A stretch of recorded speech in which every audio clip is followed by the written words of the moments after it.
Yes, people, welcome back to the channel. It's Princeton Talks, and we're back again and doing an in the car review. Obviously, we got to get these reviews done, these reactions and reviews done. So sometimes you're gonna get them in the car. Sometimes I'll be in this, not the studio, but you know what I mean. I'll be in my space with the microphone, the lighting, and everything like that. Can share the screen and do all sorts of stuff. But yeah, sometimes it's gonna be like this. But no matter what, you're always gonna get my honest, raw opinions and thoughts. So lock in, people. Comment, like, subscribe. Big up everyone that's following the page now. We're on TikTok, Insta, Twitter.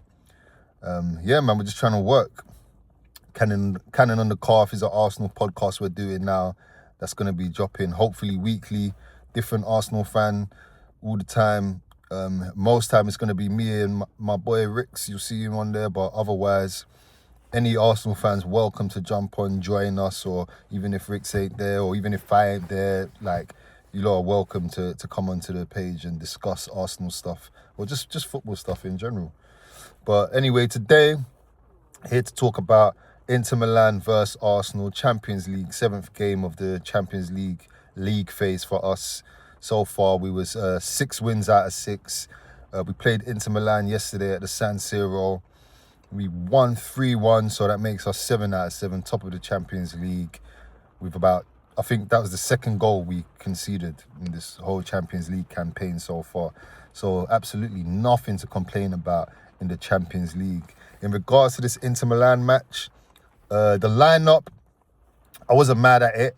I was a bit surprised. I was thinking, okay, you rotated against Nottingham Forest because you're saving everyone for this game, which didn't make sense to me because the Nottingham Forest game felt like it was a more important game to win.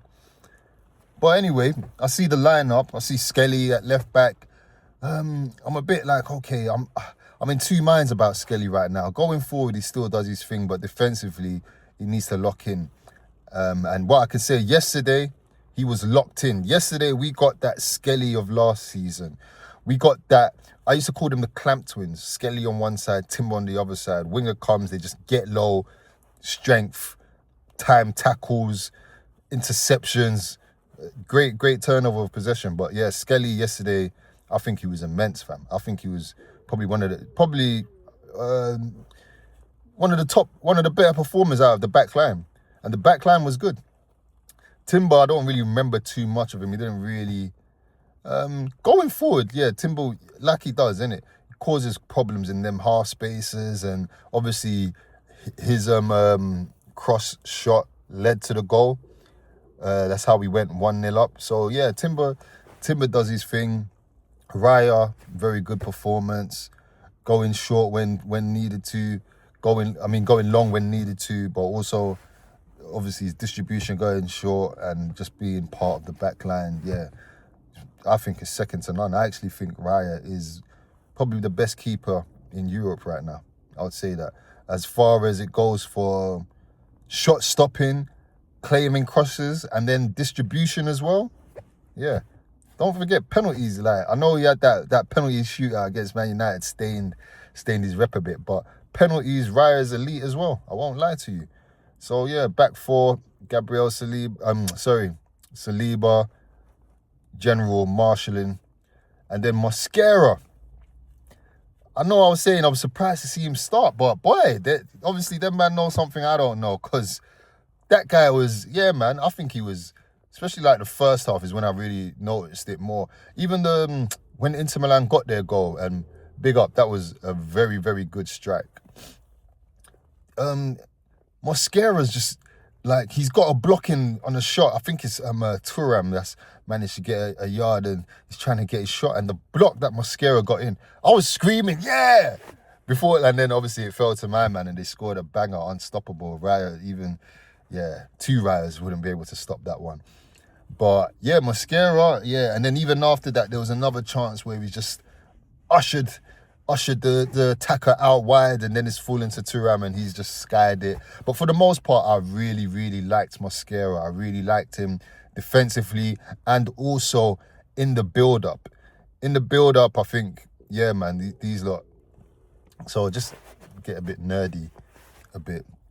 In the build-up, what you notice is obviously Raya steps forward, invites the pressure, gives it to Mosquera, and what happens is, what he would either give it to Ben White, and then what happens is Mosquera can play the ball. Sorry, he gives it to, I'm going mad. Mosquera can get the ball, progress it to take a very like aggressive touch forward to draw them in, progress it to the midfielder who gives it to Ben White, and then Ben White can come inside now because that space that Thuram has been forced to press has been vacant. I don't know if what I'm saying makes sense, but when we do cannon on the calf, I'll break it down a bit better because I think I've kind of butchered what I'm trying to explain. But anyway, I just want to say Mosquera, I think it was a solid performance. I think he had his work cut out for him. Lautaro Martinez in that first half, he was putting in a shift. And Thuram, throughout the whole game, I can't lie. He was just missing the goal, man. But I think he was excellent centre forward player. In fact, I was looking at it thinking, Gyökeres, I hope you should be watching this, man. You should be watching this. But obviously, as you know, I got silenced later on in the game. But yeah, anyway, we take the lead 1-0. We've come out aggressive, very aggressive for an away game as well. Very aggressive. I see the midfield of Zubimendi, Marino, and Eze. I always like it when Eze and Marino play together. It feels like they've got some good chemistry, especially when Marino's playing up front, which wasn't the case yesterday, but nonetheless, I always like that. And then up front, you got Saka, Jesus, and was it Trossard? I want to say Trossard was up front. But yeah, basically, mate, the attackers were attacking. Like, man, that feeling, like, that's the kind of feeling you expected to have when we played Liverpool, when we played Nottingham Forest. Like, yo, there's an opportunity to do something. Let's get it, attack. So, yeah, in this match, that's what they were doing. And I mean, it was good stuff from everyone for the most part. Jesus, of course, Jesus, whenever he's involved in the game, I can't lie. He just got to put his foot on the ball and I'm moved, man. Like, I think it's just that he's the last of that Brazilian, you know, what did they say? Last of the Mohicans. You know, that Brazilian favelas street baller. Like, he's the last of that. Oh, now we've all just got these Willian archetypes, even these fucking Vinny Juniors and Estevals and Martinellis. They're not really like of that Ronaldinho, Rivaldo ilk. These are, to me, don't get me wrong, Willian was good, but he was a different kind of good for Brazil. He wasn't like Neymar. Like, you know what I'm saying, man. You know what I'm saying. Brazil, not Brazil. Brazil, yeah, that's what Gabi Jesus is, isn't it? So yeah, he gets a poacher's goal, and I find it funny because both of his goals were kind of like, you wouldn't call them Gabi Jesus goals. They were both poacher's goals. So he gets the goal where Timber kind of takes a shot cross and he just sticks a toe out and it goes in. Obviously, Inter Milan equalised. I spoke about their goal. And then our second goal comes from a corner, innit? Set piece FC, ole ole. I'm not mad at it. I'm glad it wasn't the first goal. I'm just glad it's not like, oh, we scored a corner, let's open them up. Yeah, I'm glad that we scored an open play goal first. We get our corner. The corner's taken. I'm looking at it like, bruv, Saka, what on earth is that? Trossard saved it. Back post, he's headed it back in. Inter Milan sleeping. Jesus, boom, knocks it in. The two smallest men on the pitch linking up, doing headers. It's crazy. So, I'm in the car park, and because I'm sitting in here and the car park's packed up, man are looking at me thinking I'm going to leave. I ain't going nowhere, big man. I ain't going nowhere. I'm talking to my people. Hey, listen. So, yeah, man. 2-1. I'm back confident again. But now the game is like, I think, I was highly entertained by this game, I won't lie.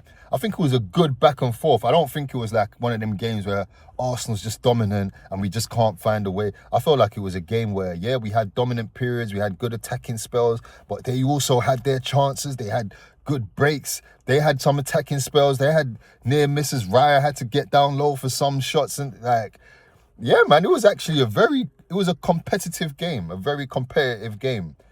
Obviously, I think where we edge it and where we have been edging it mostly this season is we have the squad. We have the squad now, yeah.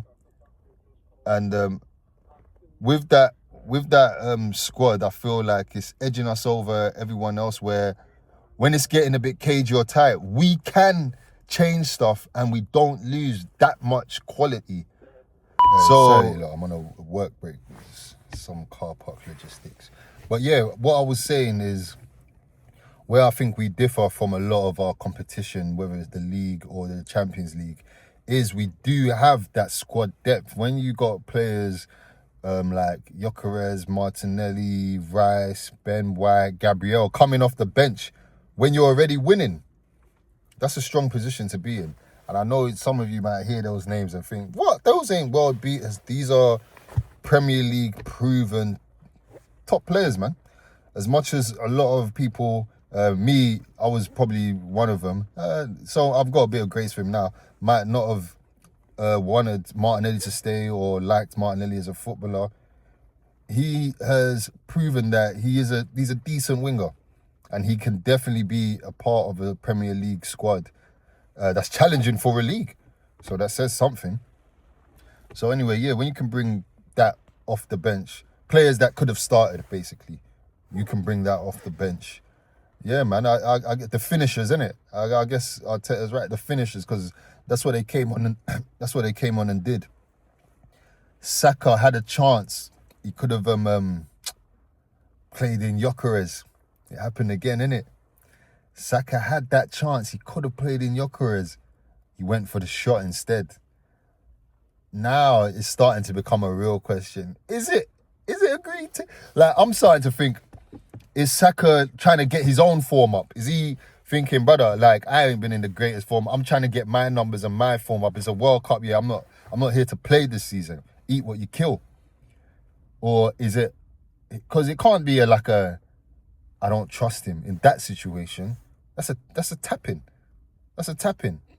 So yeah, I wonder where it is. Maybe it is coaching. Maybe he's got but nah, man. I don't think he has these problems with Harry Kane. Although Harry Kane is a different kind of striker that could probably play in Arsenal. So we'll see, innit? We'll see how that one blossoms. But nonetheless, Gyökeres gets his goal. And my word, was it a good goal? Bruh. And I feel like, yeah, it may say Saka assist, but it was definitely forced, fam. My man smacked it into Saka's heels and it just bounced off Saka. And he just ran onto it, opened up his body and just curled it into the top corner. Nothing you would associate Gyökeres with right now. So yeah, man, that's a very, very good thing to see. I see in the interviews after they asked Jesus, like, oh yeah, Jesus, you scored a brace. Yeah, surely you're campaigning now to start on the weekend. And Jesus was like, yo, brother, you know it's a team, right? We're a team. You can't talk to me like I'm some youth man try to trigger me into think, yeah, I should be starting. Nah, brother, I'm a grown man. I understand how football works. I've been in Victor Gyökeres' position before. I know where it is. I'm gassed he scored as well. It's a team, innit? We're all going to get our chance. Yeah, I rate that. Jesus. Don't let these man gaslighting you into these narratives. And some of you Arsenal fans, you need to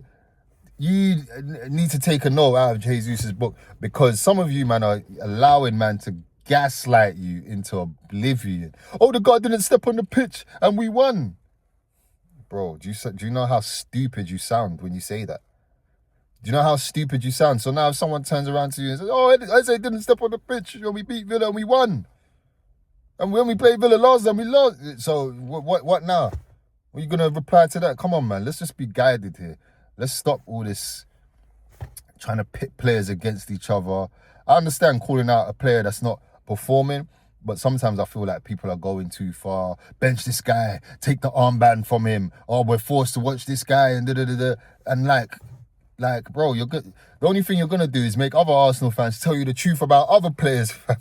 Shit that you ain't going to want to hear, or even come up with their own agendas. I'm sure a lot of you Odegaard haters have had people in your mentions saying, oh, but Saka this season, or what's Eze done? So, you know, And me, even myself, I'm not the biggest Gyökeres fan, but I'm willing to adjust my view on him, give him the time he needs. My only issue is with the people that said we need a striker that's going to hit the ground running over a project striker, because in my opinion, he's panned out like a project striker. He hasn't hit the ground running. We've had to wait for him to bed in, and now, maybe now he's gonna go on to do more things, innit? So yeah, I just think, like, if you support Arsenal, then I don't understand how you can be cussing players. Like, those players are Arsenal. Make it make sense. Don't get gaslighted by rival fans, or you got these other kind of fans that feel like, oh man, let me just say this so that when the rival fans are cooking Arsenal fans for something, I don't have to get cooked. I can be on their side and be like, yeah, well, I tried to tell. I can't lie, you still look stupid, man. You still look stupid, because we read right through that, bro. So allow it, man.